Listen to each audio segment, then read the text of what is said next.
Hello everyone, welcome back to this channel which is Riser and Achievers.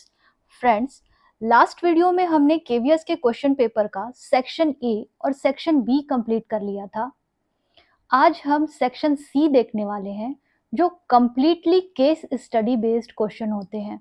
ऐसे questions को करने से आपका एक और फायदा ये होता है कि आपके पूरे बेसिक्स या पूरे कंसेप्ट्स क्लियर हो जाते हैं, क्योंकि इसमें एक केस दिया होता है और उस केस के अकॉर्डिंग हमें क्वेश्चंस को सॉल्व करना होता है।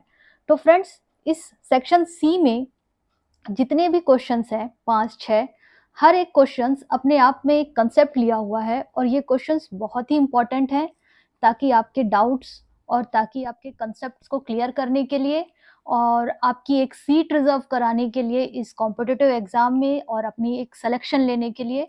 तो without any delaying let's start section C. इसमें एक केस दिया हुआ है कि mister Sharma is working with an IT company and he has provided some data on which he want to do some operations but he is facing some problems. Help him. यहाँ पर एक data दिया हुआ है फ्रेंड्स, मैं पहले भी बता चुकी हूँ, हम आईपी के क्वेश्चंस कर रहे हैं और 12th के आईपी में पूरी तरह से पांडास कवर किया हुआ है। पांडा एक लाइब्रेरी होती है जिसके थ्रू हम अपने डेटा को 2D और 2D फॉर्म में, मतलब रो और कॉलम के फॉर्म में मैनेज कर सकते हैं। इस तरह से रो और कॉलम के बेस पे मैनेज कर सकते हैं। तो यहाँ पर मिस्टर शर्मा ने अपना एक डेटा बना के रखा है और ये कोड दिया हुआ है जिसके थ्रू उन्होंने अपना एक डेटा अरेंज किया है, जिसमें नवीन नवीन है, रिहाना है, जॉन, रोजा, ये सारे डेटास दिए हुए हैं और एक हमारे पास इस तरह से आउटपुट आ रहा है जिसमें एक क्लास का मैथ, साइंस, हिंदी सब्जेक्ट्स के मार्क्स हैं और ये इन स्टूडेंट्स के नेम है। इस तरह से वो पाइथन पांडा से क्रिएट किया हुआ है मिस्टर शर्मा ने। अब इस दिए हुए इंफॉर्मेशन के अकॉर्डिंग हमें ये 5 आगे के या 6 क्वेश्चंस को करना है। तो वो क्वेश्चंस क्या है? Number 50, he want to add a new column with name of student Prem in above data frame. Choose the right command to do so. In data frames, ये हमारा जो डेटा है रो एंड कॉलम वाइज जो data है, अगर मुझे इसमें एक और कॉलम जोड़ना है तो हमें क्या करना होगा, और अगर मुझे उसका नाम प्रेम रखना है और एक नया कॉलम डालना है तो उसके लिए इन चारों में से कौन सा कमांड राइट होने वाला है। तो आंसर वैसे हमारा है ए। और ये क्यों है? क्योंकि अगर हम अपने डेटास को कॉलम वाइज जोड़ रहे हैं तो हमें सिर्फ और सिर्फ कैपिटल डी एफ डालना होगा और जो यहाँ पर नेम है वो पुट करना होगा, और यहाँ पर सब्जेक्ट कितना है 1 2 3, तो हम यहाँ पर डेटा 1 2 3 ही डालेंगे। बी वाला इसलिए नहीं डाल रहे क्योंकि ये स्मॉल में है। सी वाला इसलिए नहीं डाल रहे क्योंकि इसमें 4 सब्जेक्ट्स दे दिए हैं, हमारे पास सिर्फ और सिर्फ 3 सब्जेक्ट हैं। और ये वाला इसलिए नहीं डाल रहे क्योंकि हमारे पास नेम प्रेम दिया हुआ है, ना कि नेम। तो फ्रेंड्स, क्लियर है? अगर हमें कोई कॉलम जोड़ना है तो हम डायरेक्ट डी एफ, जो कि वो वेरिएबल होता है पांडा का, यहाँ पर आप देख लीजिए, हम यहाँ पर इंपोर्ट कर रहे हैं और अपने वेरिएबल्स में डाटा फ्रेम में यहाँ पर इंपोर्ट पांडा एस पी डी, और जब भी हम अपना कोई भी वैल्यू को ऐड करते हैं और यहाँ इसने डीएफ में हमारी वैल्यू पूरी गई हुई है डेटा फ्रेम के अकॉर्डिंग, रिजल्ट शीट हमारा वेरिएबल नेम था, तो हम इस डीएफ में ही कोई वैल्यू ऐड कर सकते हैं। अगर यहाँ पर डीएफ की जगह पीएफ या एसएफ कुछ भी रहता तो आपका यहाँ वेरिएबल नेम चेंज हो जाता। यहाँ डीएफ नहीं होता, यहाँ एसएफ हो सकता था या पीएफ हो सकता था। जो वेरिएबल नेम वहाँ पर रहेगा वही यहाँ पर हमें ऐड करना होगा। ये कोई पर्टिकुलर फॉर्मूला नहीं है, हमें यहाँ देखना पड़ता है कि वेरिएबल कौन सा यूज हो रहा है। सो नेक्स्ट क्वेश्चन की तरफ बढ़ते हैं। Question number 51, he want to set all the values to 0 in data frame. Choose the right command to do so. अगर हमें इन सब की वैल्यू को 0 करना है तब हम कौन सा कमांड यूज करेंगे? तो फ्रेंड्स अगर इस तरह का क्वेश्चन आता है तो इसमें हमारा राइट आंसर है सी, क्योंकि कोलोन के बाद ये स्टार्टिंग पॉइंट होता है और ये एंडिंग पॉइंट होता है। अगर हम अपने वेरिएबल में स्टार्टिंग एंडिंग नल रख करके उसको 0 से सेट कर देते हैं तो इस पूरे डेटा फ्रेम में वैल्यू हमारी 0 आ जाती है। Okay, next question is he wants to delete a row of science marks. अगर वो चाह रहे हैं कि हमें साइंस के मार्क्स को पूरे रो को डिलीट करना है तो क्या करें? तो इसके लिए फ्रेंड्स हमेशा याद रखिए, अगर हमें रो डिलीट करना है तो रो के लिए हम हमेशा 0 यूज करते हैं, और अगर हमें कॉलम डिलीट करना है तो कॉलम के लिए हम हमेशा 1 यूज करते हैं।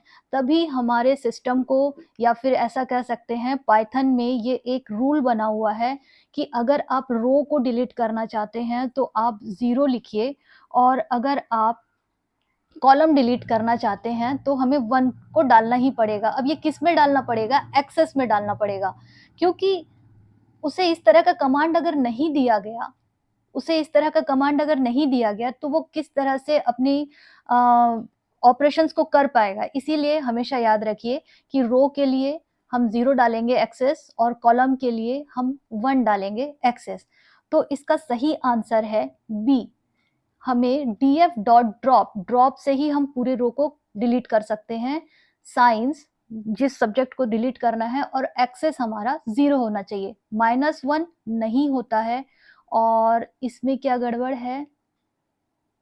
df.access, अच्छा ये डबल इक्वल टू ये हमारा C++ में वर्क होता था, पाइथन में सिंपल इक्वल टू के थ्रू ही हम वर्क करते हैं।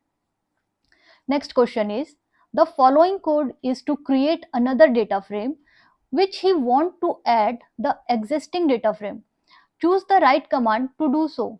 मतलब आपके पास एक आराध्या नाम से भी एक डेटा फ्रेम ऐड कर दिया गया है, तो इसमें हम एग्जिस्टिंग डेटा फ्रेम में अपेंड कैसे करें? अपेंड दैट मीन्स हम सभी जानते हैं कंप्यूटर साइंस में अपेंड शब्द बहुत कॉमन है, कोई चीज कोई वैल्यू को ऐड करना। तो उसके लिए हमारे पास क्या है? उसके लिए हमारे पास वैल्यू है B, answer C. Data frame DF में अपेंड S1, ये S1 हमारा वेरिएबल का नेम है। तो हम ये जितनी भी वैल्यू इन्होंने बनाकर रखी है उसकी वैल्यू हम अपेंड कर देंगे किसमें? डीएफ में। ये एकदम राइट आंसर है। नेक्स्ट, हम एक्सेस 0 नहीं लगाएंगे, यहाँ पर ये वर्क नहीं करता कि रो में डालना है या कॉलम में डालना है। आप सिर्फ और सिर्फ अपेंड लगा करके अपनी वैल्यू को पुट कर सकते हैं। Next question is question number 4। ये क्वेश्चन भी बहुत इंपॉर्टेंट है कि हमें समझ ही नहीं आता कि अगर हम प्रेजेंट या एग्जिस्टिंग इंडेक्स को चेंज कर रहे हैं और एक नया इंडेक्स डाल रहे हैं तो क्या वो इंडेक्स रिप्लेस हो जाएगा या फिर दूसरा इंडेक्स के साथ ही रहेगा? मीन्स ये इंडेक्स ये हो रहा है कि आपने यहाँ पर इंडेक्स डाल रखा है मैथ्स, साइंस और हिंदी। मैथ्स, साइंस और हिंदी, हर जगह इंडेक्स डाल रखे हैं मैथ्स, साइंस और हिंदी। तो इस क्वेश्चन में अगर ये बात कही जा रही है कि आपको इंडेक्स की जगह ABC डालना है, तो क्या वो मैथ्स, साइंस, हिंदी के समान ही रहने वाला है, या फिर वो रिप्लेस हो जाने वाला है ABC से, या फिर ABC ऊपर आ जाने वाला है, या फिर एरर आने वाला है? तो यहाँ पर हमारा राइट आंसर बी होने वाला है, क्योंकि अगर आपने डेटा फ्रेम की जगह डेटा फ्रेम में इंडेक्स को चेंज कर दिया, अगर आपने डेटा फ्रेम में इंडेक्स को चेंज कर दिया तो वो इंडेक्स पुराने इंडेक्स से रिप्लेस हो जाएगा और नया इंडेक्स आ जाएगा A, B एंड C। तो right answer is B। Next question is question number 55। What will be the output of given command? इस कमांड का आउटपुट क्या होगा? इस कमांड का आउटपुट होगा A। अब वो कैसे? ये जो साइज एट्रीब्यूट है, एक्सक्यूज मी, साइज एट्रीब्यूट हमेशा हमें कितने रोज और कितने कॉलम्स हैं वो हमें काउंट करके देता है। दैट मीन्स ये हमारे पास रोज कितने हैं? रोज हैं हमारे पास 3 और कॉलम्स कितने हैं 1 2 3 4 एंड 5। कॉलम है हमारे पास 5, तो हमारे पास रो 3 है और कॉलम 5 है, तो साइज एट्रीब्यूट का काम होता है इनका मल्टीप्लीकेशन करके आपको देना, मीन्स कितने रोज और कितने कॉलम्स हमारे पास टोटल आएंगे 15। अगर आपके पास एक और रो होता, दैट मीन्स अगर आपके पास 4 रो होता और 6 कॉलम होता, ये जस्ट एग्जांपल है, इस वाले क्वेश्चन में आंसर 15 ही आएगा। लेट सपोज कि अगर रो 4 होता और कॉलम 6 होता तो हमारे पास आंसर आता 14। तो फ्रेंड्स, ये है कुछ case study based questions. I hope ये ज़रूर आपके एग्जाम के लिए हेल्पफुल होंगे, और इसी तरह की लेटेस्ट वीडियो के लिए आप मेरे चैनल को सब्सक्राइब करिए, ताकि मैं आप तक के जो भी वीडियो डालूं वो तुरंत पहुंच सके।